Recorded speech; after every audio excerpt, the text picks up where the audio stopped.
पुरातत्व विभाग का क्या काम होता है। पुरातत्व विभाग की खोज। इतिहास और पुरातत्व विभाग के बीच में क्या संबंध होता है। गुरु बिरजानंद दंडी ने महर्षि दयानंद सरस्वती से ऐसा क्यों कहा और ऐसा उन्होंने क्या कह दिया, जिसकी वजह से कि उन्होंने आर्य समाज की स्थापना की और आर्य समाज के पुरयोद्धा बने। आज हम बात करेंगे इसी विषय पर।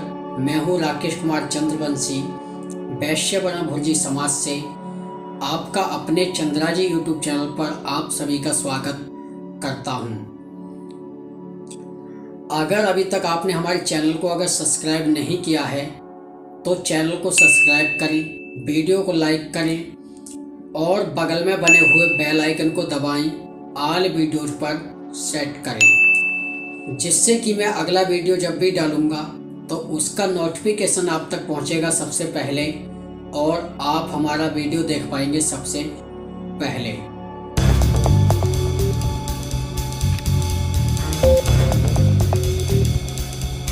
सबसे पहले बात करते हैं कि पुरातत्व विभाग का क्या काम होता है। जैसे कि आपने अभी पहले सुना होगा कि सोनभद्र में खुदाई हुई थी, तो वहाँ से सोना और भी बहुत सारी चीज़ें मिली थी। जब इस तरह की खुदाई होती है और वहाँ से जो भी वस्तुएं प्राप्त होती हैं, तब पुरातत्व वाले क्या करते हैं, उन वस्तुओं पर रिसर्च करते हैं, उनकी जानकारी इकट्ठा करते हैं कि इसका कालक्रम क्या है, यह कितनी प्राचीन है और इसका क्या काम होता था और आज के समय में इसकी क्या उपयोगिता है और इस वस्तु के ना होने से क्या नुकसान हुआ है और क्या नुकसान हो रहा है। कहने का मेन मकसद ये है कि जो भी उसका इतिहास होता है उसकी ठीक और सटीक जानकारी तर्क, तथ्य और प्रमाणों के आधार पर जो भी जानकारी प्राप्त होती है, वही जानकारी स्कूल कॉलेजों में पुस्तकों के माध्यम से छात्रों के बीच में पहुंचाई जाती है। छात्रों को उस वस्तु के विषय में वह जानकारी दी जाती है। लेकिन आज के समय में अगर हम देखें तो क्या पुरातत्व विभाग अपनी पूरी निष्ठा से अपने काम को कर रहा है, जबकि हम तर्क, तथ्य और प्रमाणों के आधार पर उन चीज़ों का परीक्षण करते हैं, तब पता चलता है कि जो भी हमें स्कूल कॉलेजों में इतिहास पढ़ाया जाता है वह तो सिर्फ झूठा इतिहास पढ़ाया जाता है, या फिर यूं कहें कि आगे आने वाली पीढ़ी को अंधकार में ढकेला जा रहा है। पहले क्या होता था कि पहले इंसान गुलाम होता था, वह जिसका भी गुलाम होता था वह उसी के अनुसार कार्य करता था। लेकिन आज के समय में हम देखते हैं तब आदमी वैसे तो आज़ाद है, लेकिन आज के समय में भी मानसिक गुलामी इंसान के अंदर भरी हुई है। जैसे हमें इतिहास में बताया जाता है, वेद 5000 साल वर्ष पुराने हैं, कि वेदों की रचना 5000 साल पूर्व हुई थी, जबकि तर्क, तथ्य और प्रमाणों के आधार पर वेद उससे भी ज़्यादा प्राचीन पाए जाते हैं। जब सिंधु घाटी में खुदाई हुई और वहां से 5000 वर्ष से भी पहले की वस्तुएं प्राप्त हुई, तब प्रावैदिक उन वस्तुओं को कहकर उनका ढोल पीटा गया और बताया गया कि यह 5000 वर्ष से पहले की वस्तुएं हैं। अर्थात कि पहले जो इन्होंने बताया कि वेद 5000 वर्ष प्राचीन है, लेकिन जब सिंधु घाटी में खुदाई हुई और जो वहाँ से वस्तुएं मिली वह 5000 वर्ष से भी अधिक प्राचीन थी, तब उनको प्रावैदिक कहकर ढोल पीटा गया। इन पुरातत्व विभाग वालों की जो सबसे बड़ी और मोटी कमी रही है वह यह रही है, जैसे कि किसी तोते को हम जो पढ़ा देते हैं कि आपको इस तरह से बोलना है, तो तोता क्या करता है, तोता वही बोलता है जैसा उसको कहा जाता है और जैसा उसको पढ़ाया जाता है। जैसे मैं अपने घर की बात करूं तो मेरी दादी बताती थी कि पहले एक तोता हमारे यहाँ पर पलता था। अब जब भी कोई मेहमान घर पर आता था तब तोते का क्या काम था, तोता कहता था कि मेहमान आए, दरी बिछाओ, दरी बिछाओ। अर्थात कि चारपाई पर जो बिस्तर जब कोई मेहमान आता है और जो बिस्तर लगाया जाता है, आपके यहाँ शायद कुछ और बोलते होंगे, हमारे यहाँ पर उसको दरी बोला जाता है। तो वो दरी बिछाने के लिए बोलता था कि मेहमान आए और इनके लिए दरी बिछा दो। और तोता इतना पढ़ा हुआ था कि जो भी मेहमान आते थे उनसे राम राम भी कर लिया करता था। तोते को इतना पढ़ा दिया था कि जब भी कोई आए तब उससे राम राम करनी है और जो भी घर वाले हैं उनको सूचित करना है कि मेहमान आ चुके हैं, इनके बैठने का इंतजाम किया जाए। ठीक इसी प्रकार से पुरातत्व विभाग वालों ने बिना कुछ सोचे समझे और बिना कोई जानकारी या रिसर्च किए बिना ही तोते की रटन जैसे ठीक इन्होंने भी कही सुनी बातों पर जो भी प्राचीन इमारतें या नगर थे उनको मुसलमान निर्मित लिख दिया गया है। जैसे इब्राहिम रोजा, बीबी का मकबरा, ताजमहल, कुतुब मीनार, पुराना किला, लाल किला इत्यादि जो भी इमारतें हैं। जैसे ताजमहल को ही आप ले लो, अगर ताजमहल को तर्क तथ्यों प्रमाणों के आधार पर देखते हैं तब पुरुषोत्तम नागेश जी की यह एक पुस्तक है जिसका टाइटल है ताजमहल तेजो शिवालय शिव मंदिर है। इसमें 1000 प्रमाण दिए गए हैं और उन्होंने तर्क तथ्य प्रमाणों के आधार से यह सिद्ध किया है कि ताजमहल कोई मकबरा नहीं है, उसको किसी भी मुसलमान ने नहीं बनाया, बल्कि उसे तो सिर्फ छीना गया है और छीनकर उसको मंदिर से एक मकबरे में तब्दील या बदल दिया गया है। ताजमहल तेजो शिवालय शिव मंदिर है, ऐसा तर्क तथ्यों प्रमाणों के आधार पर पुरुषोत्तम नागेश जी ने अपनी पुस्तकों में सिद्ध किया है। अगर जो भी PhD आदि की उपाधियां लिए हुए बैठे हुए हैं, अगर उन्होंने भी तर्क तथ्यों प्रमाणों के आधार पर यह जांच पड़ताल की होती तब उन्हें भी यह ज्ञात हो गया होता कि ताजमहल कोई मकबरा नहीं है, वह एक तेजो शिवालय शिव मंदिर है। तो या तो इन्होंने किसी लालच की वजह से या किसी दबाव की वजह से ऐसा पुस्तकों में लिख दिया है कि ताजमहल को शाहजहां ने अपनी बीवी की याद में बनाया था, क्योंकि हम देखते हैं तो अधिकतर जो भी इंसान बिना कुछ सोचे समझे लिख देता है तो वह या तो किसी के दबाव में लिखता है या फिर किसी लालच में लिखता है।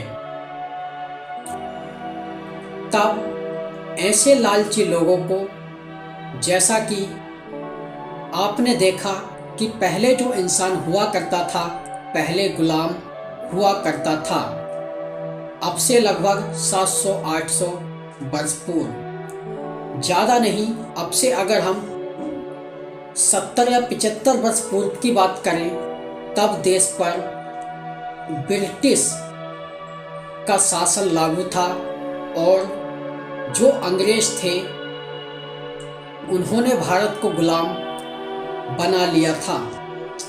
तब उस समय क्या होता था कि इंसान गुलाम होता था, लेकिन वह मानसिक गुलाम नहीं होता था। आज के समय में क्या है कि इंसान आज़ाद तो है, लेकिन उसके अंदर मानसिक गुलामी का कीड़ा घुस गया है और वह उसे अंदर ही अंदर खोखला कर रहा है। ऐसे ही मानसिक गुलामी के लोग जो हैं वह पुरातत्व विभाग में लगे हुए हैं। इन गुलामी के लोगों को निकालना, यानी कि जो भी यह लोग हैं, जो भी यह मानसिक गुलामी के लोग जो पीएचडी आदि की उपाधियां लिए हुए पुरातत्व विभाग में लगे हुए हैं, इन्हें वहां से निकालना उतना ही उचित होगा जितना कि एक दुश्मन देश का जो मित्र होता है और वह सरहद पर पहरा देता है, तब उस पहरेदार को वहां से निकालना जितना उचित होता है, ठीक उसी प्रकार से इन जो पीएचडी आदि की उपाधियां लिए हुए मानसिक गुलामी के लोग हैं, जो कि कहीं सुनी बातों पर निर्भर होकर कोई भी खोज नहीं करते हैं और ना ही उन पर कोई भी रिसर्च करते हैं, सिर्फ कहीं सुनी बातों को सच मानकर उन्हें ज्यों का त्यों लिख देते हैं। वही तोते जैसे कि तोते को सिखा दिया कि आपको यह करना है तो वही वह करने लगता है, वही बोलने लगता है। और यह जो मानसिक गुलामी है, यह हमारे स्कूल कॉलेजों में भी दिखाई देती है। जैसे वहाँ से कोई भी बिना किसी जांच पड़ताल के कुछ भी लिख दिया जाता है और उस पर मोहर और साइन लगा दिया जाता है, तो वही इतिहास हमें स्कूल कॉलेजों में पढ़ाया जाता है, जिसकी वजह से आगे आने वाली पीढ़ी भी मानसिक गुलामी का शिकार बन रही है। अगर हम पुरातत्व विभाग वालों की बात करें, तब इनकी क्या खोजें हैं। तब पुरुषोत्तम नागेश ओक जो हैं, जो इतिहासकार हुए हैं, उनकी यह पुस्तक है वैदिक विश्व राष्ट्र का इतिहास भाग 1, और इसमें आप पेज नंबर 47 पर देख सकते हैं, जो कि आज के समय में विद्यालयों में, कॉलेजों में रटी रटाई जो विद्या है या जो भी इतिहास हमें पढ़ाया जाता है, वह क्या पढ़ाया जाता है। जैसे विश्व का निर्माण जब भी हुआ, अग्नि गोलक के कटने से हुआ है। जीव जंतु सारे एक सूक्ष्म जीव जंतु के उत्कंठ हुए हैं। आर्य जाति है और वह भारत में बाहर से आई है। वेद 1200 ईसा के आसपास कुछ अल्प शिक्षित गरहरियों द्वारा जंगलों में भेड़ चराते हुए निरर्थक गुनगुनाए गीत हैं। रामायण, महाभारत, पुराण आदि कपोल काल्पनिक रचना हैं। प्रत्येक देश को 1 से 9 तक ही संख्या की गिनती आती थी। भारत ने लगभग 2000 पूर्व वर्ष सबको शून्य का प्रयोग सिखाया है। प्राचीन काल में वर्ष 10 महीनों का ही हुआ करता था।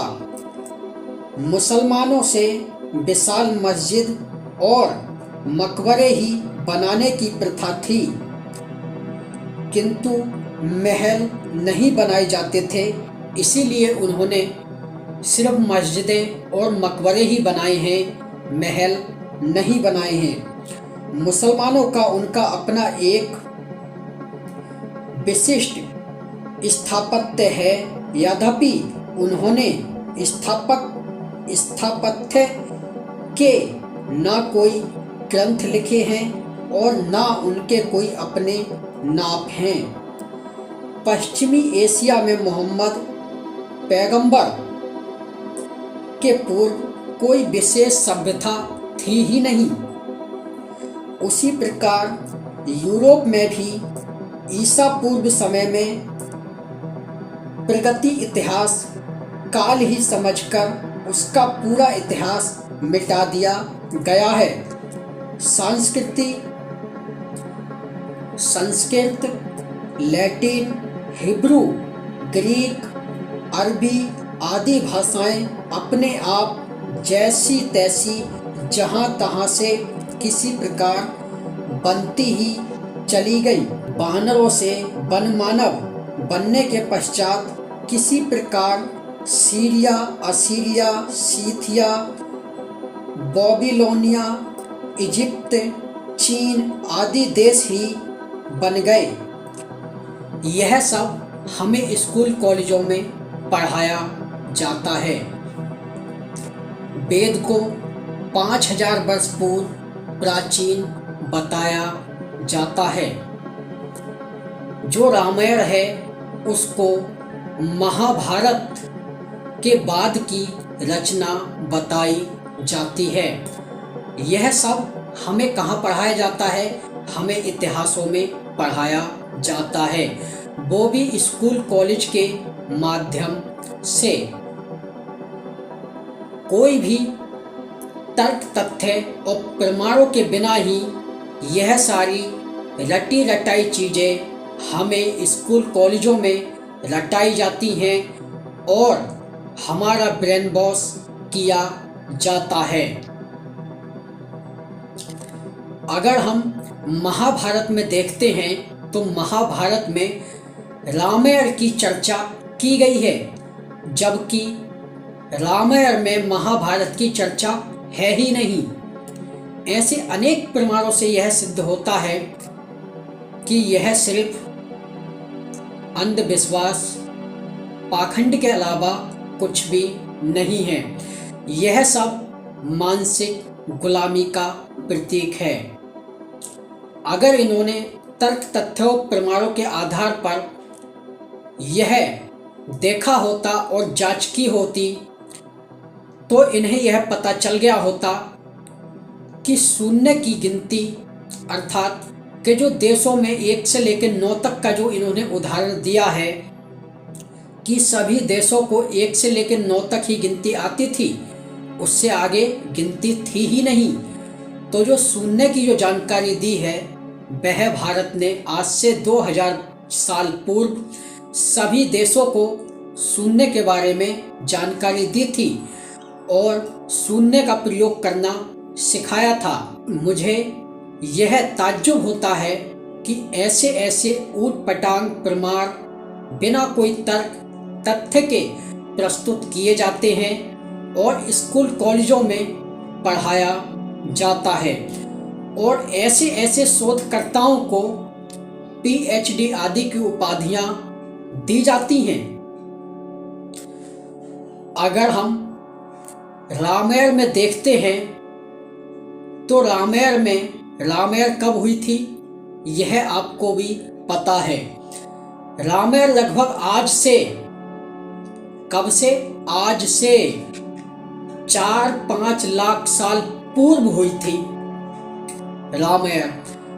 वाल्मीकि रामायण में लिखा है कि जब हनुमान जी सीता की खोज करने के लिए लंका पहुंचे, तब जो लंका के द्वार पर जो पहरा दे रहे थे, वहां पर 4 दांत वाले हाथी खड़े हुए थे।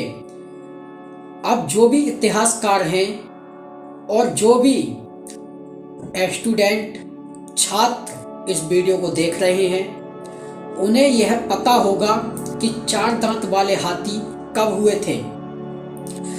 4 दांत वाले हाथी आज से 4-5 लाख साल पूर्व हुए थे। तब इससे यह प्रमाणित होता है कि यह जो रामायण है वह 4-5 लाख साल पूर्व की रचना है। अब आप समझ गए कि रामायण कितनी प्राचीन रचना है। अब रही बात सुनने की, तो आप इसी रामायण में देख सकते हैं कि इसी रामायण में जो रावण था उसको दशानन कहकर संबोधित किया गया है, उसको दशानन बोला गया है। दशरथ, ये भी नाम आप देख सकते हैं। यहाँ पर भी 10 लिखा हुआ है। अब आप सोच सकते हैं कि बिना सुनने के 10 किस तरह से लिखा जा सकता है। यह इन इतिहासकारों को ज़्यादा ज्ञान होगा जो PhD आदि की उपाधियां लेकर ऐसे ऐसे तर्क इतिहास में देते हैं और आगे आने वाली नई पीढ़ी को अंधकार में ढकेलते हैं। यह जानकारी उन्हें अच्छी तरह से होगी कि बिना सुनने के 10 किस प्रकार से लिखा जा सकता है। तो अब आप समझ गए कि यह अब तक जो हमें बताया गया या पढ़ाया गया, यह सिर्फ और सिर्फ एक मानसिक गुलामी है, इसके अलावा और कुछ नहीं है। इन सारे अंधविश्वास, पाखंड और जो मन में दुराग्रह भरे हुए हैं, उन सब को निकालकर फेंकना पड़ता है। तब जाकर के हम नई चीजें सीख सकते हैं और इसके लिए बड़े साहस की आवश्यकता होती है। कुछ ऐसा ही साहस महर्षि दयानंद सरस्वती जी ने किया था अपनी युवा अवस्था में, जब वह गुरु बिरजानंद दंडी के पास में गए और उन्होंने वैदिक ज्ञान, वैदिक शिक्षा सीखने की इच्छा जताई। तब गुरु बिरजानंद दंडी जो थे, यह आंखों से अंधे थे, इन्हें दिखाई नहीं देता था। तब उन्होंने कहा कि मैं आपको वैदिक शिक्षा एक ही शर्त पर दूंगा कि जितना भी ज्ञान आपने अभी तक अर्जित किया है और जो भी पुस्तकें आपने पढ़ी हैं, उस अंधविश्वास को, पाखंड को और दुराग्रह को अपने मन मस्तिष्क से निकालना होगा। उन सारी चीज़ों को भुलाना होगा और जो भी पुस्तकें आपके पास में हैं, उन्हें एक नदी में बहाना होगा। तभी मैं आपको वैदिक शिक्षा, वैदिक ज्ञान दूंगा। तो महर्षि देवदयानंद सरस्वती ने ऐसा ही किया। जो भी उनके पास में पुस्तकें थीं, उन पुस्तकों को एक नदी में प्रवाहित कर दिया और प्रवाहित करने के बाद और जो भी उनके मन में दुराग्रह भरे हुए थे, उन दुराग्रह को भी उन्होंने अपने मन मस्तिष्क से निकाल दिया। तब गुरु बिरजानंद दंडी ने यह कहा कि आज मुझ अंधे को लाठी मिल गई और उन्होंने वैदिक ज्ञान, वैदिक शिक्षा देवदयानंद सरस्वती को प्रदान की।